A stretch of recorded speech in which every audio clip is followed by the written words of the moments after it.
Fala, gente, tudo bem com vocês? Vamos hoje então falar sobre a lenda de Parsifal. Eu literalmente vou ler a lenda de Parsifal para vocês.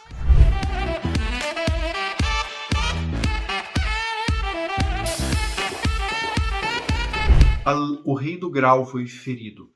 Como resultado desse ferimento, uma maldição foi lançada sobre toda a terra.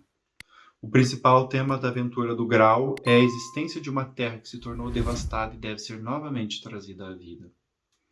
O rei Fortas, em francês, o enfermo, é um lindo jovem que não conquistou o título de senhor do Grau e do castelo do Grau. Ele os herdou. Em sua própria vida, ele não experimentou o preenchimento de sua posição. Um dia, quando estava cavalgando, surge à sua frente um cavaleiro pagão vindo da floresta. Esse cavaleiro é do Islã, da Terra Santa, e representa a natureza. Os dois se enfrentam e o cavaleiro pagão é morto. O homem da natureza é morto pela lança cristã. Porém, a lança do cavaleiro pagão castra o rei. Essa é a ideia do sobrenatural contra a graça natural castrando a natureza. A natureza da Europa contemporânea é a terra devastada, que não vem do corpo, do coração, mas de algum ideal que lhe é imposto. O rei volta ao castelo com a ponta da lança ainda na ferida. Quando a ponta é removida, nela está escrita a palavra Grau. Isso significa que o ideal espiritual mais elevado está implícito no dinamismo da natureza. O cavaleiro do Grau terá de ser alguém que age de acordo com a sua natureza, a natureza de um coração nobre.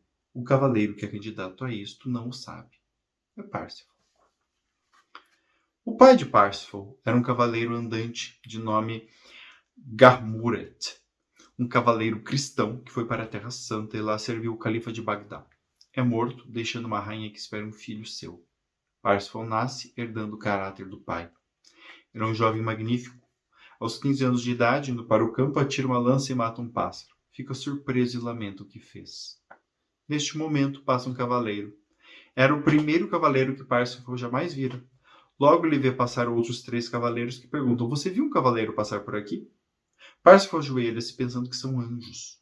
A única coisa que sua mãe lhe contava era sobre anjos. E ele diz: "O que são vocês?" Eles dizem: "Somos cavaleiros." "O que são cavaleiros?" "Nós somos cavaleiros." "Como alguém se torna um cavaleiro?" "Logo ali, na corte de Arthur." "Onde é que é a corte de Arthur?" "É na virada do caminho." Assim, ele volta para sua mãe e diz: "Mãe, eu quero ser um cavaleiro." Ela desmaia. Ele sustenta a intenção e ela o fantasia de bobo, com camisa de calças de estopa, as calças curtas no meio das pernas.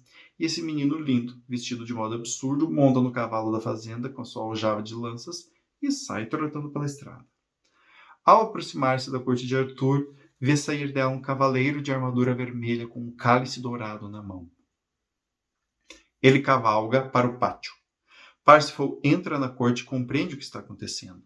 Este cavaleiro é um rei de grande poder e importância que desafia Arthur por achar que este se apossou de parte de sua propriedade. Ele propõe um torneio para recuperar sua propriedade. Entra e insulta a corte. Pega o cálice dourado da rainha Guinevere e atira o vinho em seu rosto, dizendo: "Quem quiser corrigir isto, que venha me encontrar no pátio." Nesse exato momento, Parsifal entra. Ele diz: "Eu vou ser um cavaleiro," e cavalga para fora ao encontro do sujeito no pátio. O cavaleiro vê aquele bobalhão se aproximando dele em seu cavalo velho, e não querendo insultar sua lança usando-a de lado certo, vira ao contrário e derruba Parsifal do cavalo. O cavalo e Parsifal caem por terra.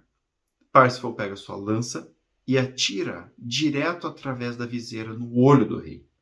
Essa não é a maneira de matar um rei. Assim a corte de Arthur foi desonrada 2 vezes. Arthur diz: "Alguém vai lá fora e vê o que está acontecendo." Um pajem que vê aquele Palermo arrastando o cavaleiro de armadura vermelha, tentando despí-lo de sua armadura vermelha. Ele não sabe como arrancar uma armadura. O pajem o ajuda a tirá-la e a vesti-la por cima de sua outra roupa. E agora ele é o cavaleiro vermelho. Parsifal é ajudado a montar o poderoso cavalo de batalha do cavaleiro. Ele sabe como fazê-lo andar, mas não como pará-lo. Eles partem e eles têm plena aventura. Então notem que o que está por debaixo da armadura é o Palermo, é o filho pequeno da mamãe.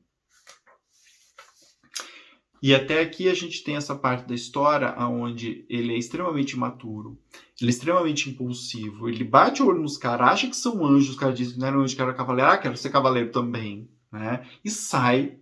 A mãe desmaia, a mãe, meu Deus do céu, ele vai ser cavaleiro que nem o pai, vai, né, vai morrer também. E aí entra o drama da mãe de deixar o filho ir pro mundo. E ela fala assim, você vai, mas você não vai bem assim não, você vai vestir de Palerma. Então a mãe coloca as expectativas dela na criança, tá? E essa criança, no caso o Parso, criança, né, mas assim, um jovem, vai cheio das expectativas da mãe, ele vai mostrando isso. Olhem o quanto eu estou imaturo. Olha o quanto eu estou vestido de bobalhão. A roupagem até nesse momento da história, ela representa isso. O quanto que esse jovem ele está imaturo, porque ele ainda está usando as expectativas maternas, que não querem que ele seja de fato um cavaleiro, porque teme perder o filho também. Mas ele assim segue. E quando ele mata do jeito inadequado. Quando ele mata o grande cavaleiro vermelho, né? Ele mata do jeito errado. Ele tira uma lança e por acaso acerta no olho do rei. Não tem uma luta, não tem nada. Ele não tem a corte do cavalheiro ali. Não tem o código cavalheiresco agindo, né? E o pajem ajuda ele. Bota aquela roupa por cima, ou seja, ele está vestido como um cavaleiro, ele está com um papel social, mas ele em si não é. Ele ainda é o bobalhão.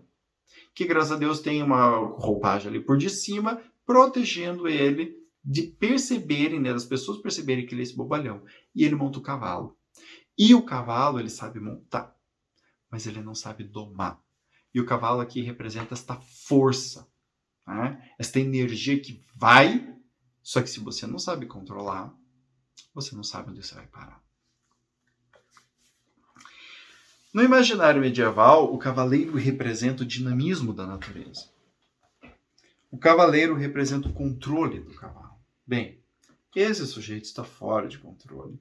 E ao anoitecer, o cavalo chega por si mesmo a um pequeno castelo rural onde há um velho homem chamado Gurnemans, que perdeu 3 filhos em torneios.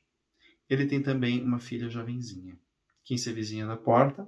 Este maravilhoso cavalo com o cavaleiro vermelho. Uau! A imagem social, cultural. Meu Deus! Assim ele é recebido. Mas quando despem de sua armadura, encontram Palermo. É um grande choque e um desapontamento. Mas o velho Gurnemans reconhece um homem de qualidade quando vê um e percebe que esse é um rapaz e tanto. Ou seja, o velho sábio olha pro filho, olha pro Palermo e fala, tá, esse cara precisa dar uma polida. Vamos olhar, vamos investir nesse sujeito. Ele o adota, ele ensina as artes e manobras do comportamento de um cavalheiro e as destrezas do combate. Ali está um bom candidato. Entre as coisas que ele lhe ensina, e esse é um ponto crucial, é que um cavaleiro não faz perguntas desnecessárias. Finalmente, ele lhe oferece a filha em casamento, situação de casamento padrão. Agora o coração nobre. Parsifal pensa, eu não deveria receber uma esposa de graça. Eu devo conquistar uma esposa. E aqui a gente tem o corpo social formado. Há um tema encantador de partida em que Parsifal segue para sua aventura, deixando as rédeas soltas no pescoço do cavalo. O cavalo o conduz a um castelo num vale. Novamente ele é recebido, mas dessa vez sem aquela vestimenta ridícula. Quando a armadura de um cavaleiro é retirada, ele fica coberto de ferrugens. É preciso então lhe dar um banho e vesti-lo com roupas boas e macias. O castelo onde ele entra desta vez pertence a uma rainha órfã, jovem da sua idade, cujo nome é Conduiramu, aquela que conduz para o amor. Se eu falei francês certo, eu não tenho a mínima ideia porque você fala francês, mas enfim, né, deu uma francesada. Nesta noite, enquanto dorme, alguém chorando o acorda por volta da meia-noite, ajoelhado ao lado de sua cama. Sua mãe lhe ensinara que só devemos nos ajoelhar diante de Deus. Assim, ao despertar e encontrar essa rainha, essa jovem ajoelhada ao lado da sua cama, diz, você não deve se ajoelhar diante de ninguém, a não ser diante de Deus. Se você quer deitar na minha cama, eu vou dormir em outro lugar. Ela diz, eu tenho uma história para lhe contar. Se você prometer não se engalfinhar comigo, eu me deitarei com você e contarei a minha história. Ela de fato entra na cama e conta a história. Há um cavaleiro nesta província, vizinha, que deseja o meu castelo, deseja a mim para sua esposa e quer me somar ao seu reino. Típica relação amorosa medieval. Você viu o meu rosto, você viu o meu castelo e sabe como é a minha torre alta. Você viu como fosse profundo. Prefiro me atirar daquela torre no fosso a casar com este rei que me enviou o seu exército contra mim com o seu comandante. E aí o que o Parsifal vai responder? Bom, Parsifal diz, isso não é problema, eu o matarei pela manhã. Sou de bola. Ela diz, isso seria apropriado e muito bom. Assim pela manhã, a pontelha vai ser baixada. Por ela passa o Cavaleiro Vermelho. Logo o líder das forças do rei é derrotado e Parsifal arranca o seu elmo e está quase cortando a cabeça quando o cavaleiro diz, eu me rendo. Parsifal concorda e lhe devolve o elmo afirmando, você irá até a corte de Arthur e lhes dirá que é meu homem. Nos meses seguintes, diversas pessoas chegam à corte de Arthur declarando que Parsifal, o Cavaleiro Vermelho, os derrotou. A corte pensa, meu Deus, nós realmente perdemos muitos homens aqui. Prepare-se para sair e descobrir aonde está este sujeito. E neste momento eu vou fazer uma pausa, porque aqui a gente tem tanto o corpo social formado quanto o corpo mesomórfico. Ou seja, aqui o Parsifal, ele conseguiu se tornar um cavaleiro de fato. Ele não é mais apenas alguém com uma armadura por cima e com um palerma por debaixo. Ele agora sabe as manobras de combate, ele sabe lutar. Ele sabe quais são os códigos da cavalaria e ele consegue aplicar isso na prática. Ele consegue ir com um cavalo que ele ainda não domina muito bem, mas que ele já está conseguindo, ir até um castelo, ajudar uma donzela, ajudar as pessoas, consegue, dentro de uma batalha, seguir o código dos cavaleiros e não matar alguém que pede arrego, alguém que se rende. E tudo isso faz com que o Parsifal comece a se tornar um cavaleiro de sucesso. Mas notem que na mente dele ainda está a voz da mãe dizendo que ninguém se ajoelha a não ser diante de Deus. Ainda os códigos cavalheirescos estão dizendo para ele como que ele deve agir, como que não deve. Então ele está ainda obedecendo. O próprio Campbell, se não me engano, fala sobre isso no Poder do Mito, que assim, num determinado momento, nós aprendemos as técnicas, por exemplo, de pintura. E eu repito a técnica, até que em algum momento eu posso começar a tomar conta dessa técnica.